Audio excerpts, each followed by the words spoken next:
ตากผ้าก่อนพี่น้องเอ้ยซักผ้าแล้วตากผ้าเดี๋ยวบ่ทันแดดเดี๋ยวจะบ่ทันแดด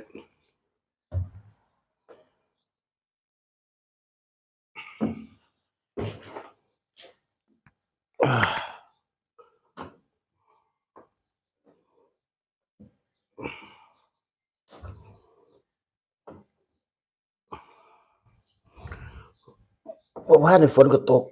มื้อนี้จะตกอีกบ่เนาะฝนก็ได้โอ้ยคนก็ตัวน้อยกว่าเครื่องซักผ้าโอ้ยแต่ว่าผ้าบ่หลายดอกพี่น้องมื้อนี้ผ้าบ่หลายดอกครับ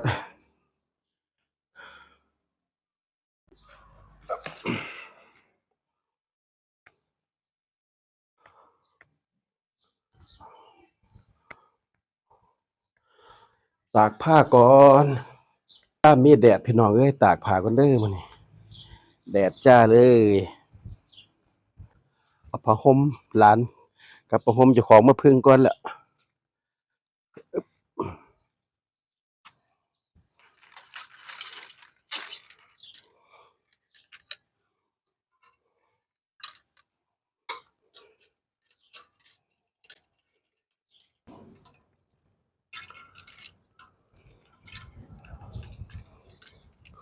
โอ้คือแดดแห้งแต่มื้อนี้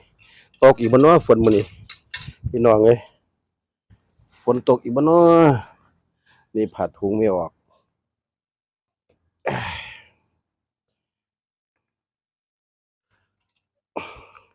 แดดร้อนเอาการ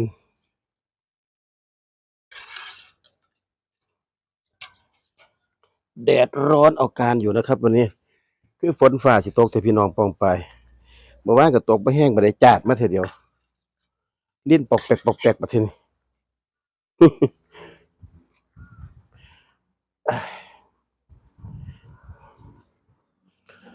เป็นฟ้าเป็นฝน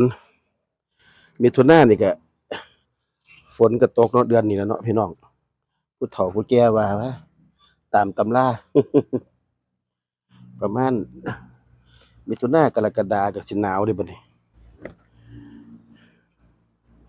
ฝนตกดีบ่ทั้งบ้านพี่น้องปองไป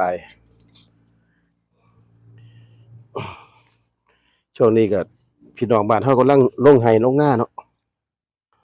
ผู้ใดดำก็มีผู้ใดหว่านก็มี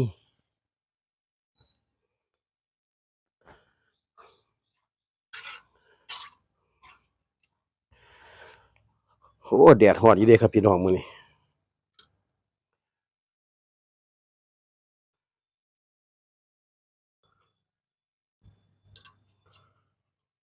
แดดมันร้อนเอาการอยู่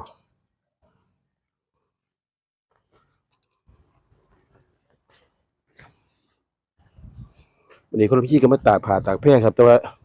ผู้ปั่นเครื่องมันแม่บ้านว่าภรรยาปั่นไว้ภรรยาเป็นผู้ปั่นเครื่องคนพี่เป็นผู้มาตากสลับกันบ่ได้ว่างก็เฮ็ดพี่น้องเฮ็ดได้เบิดล่ะเบียกบ้านเบียกซ่องผู้ชายเฮาก็ได้เฮ็ดกับข้าวกับน้ำกวาดบ้านถูบ้านได้เบิดซุแนวบ่ได้เกี่ยงกันว่าผู้หญิงผู้ชายเฮ็ดได้คือกันเบิดแม่นบ่พี่น้องว่า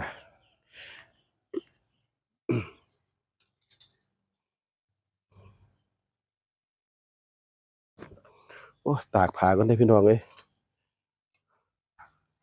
ใครอยู่ได้ทันแดดเอ้ยได้ทันแดดทันลมอยู่อากาศร้อนเอาการอยู่เด้อล่ะพี่น้องมื้อนี้ร้อนหลายก็บ่ดีหนาวหลายก็บ่ดีบ่มีแนวพอดีเนาะพี่น้องเนาะเปลี่ยนกันครับพี่น้องผู้ใดว่างก็เฮ็ดล้างถ้วยล้างชามกวาดบ้านถูบ้านนึ่งข้าวนึ่งน้ำหุงข้าวหุงน้ำเฮ็ดกับข้าวกับปลาซักแพรส่ำนี่ล่ะงานวัยเกษียณก็มาเฮ็ดคลิปเฮ็ดหยังเท่านั้นล่ะเกษียณแล้วก็อยู่บ้านอยู่ช่องบ่ได้ไปเฮ็ดเวียกหนักเวียกหนานำเพิ่นดอกพี่น้องเว้าถึงก็สำบายอยู่สำบายคนละอย่างคือว่าล่ะวะผมบ่ได้ไปเฮ็ดเวียกหัวเวียกสวนดอกนาก็มีอยู่3-4ไร่ผมบ่ได้เฮ็ด ให้เขาเจ้าเฮ็ด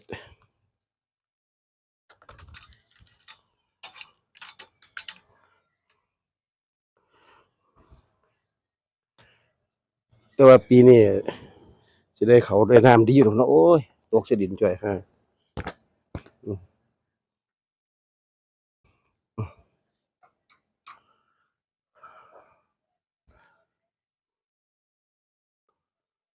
โอ้ย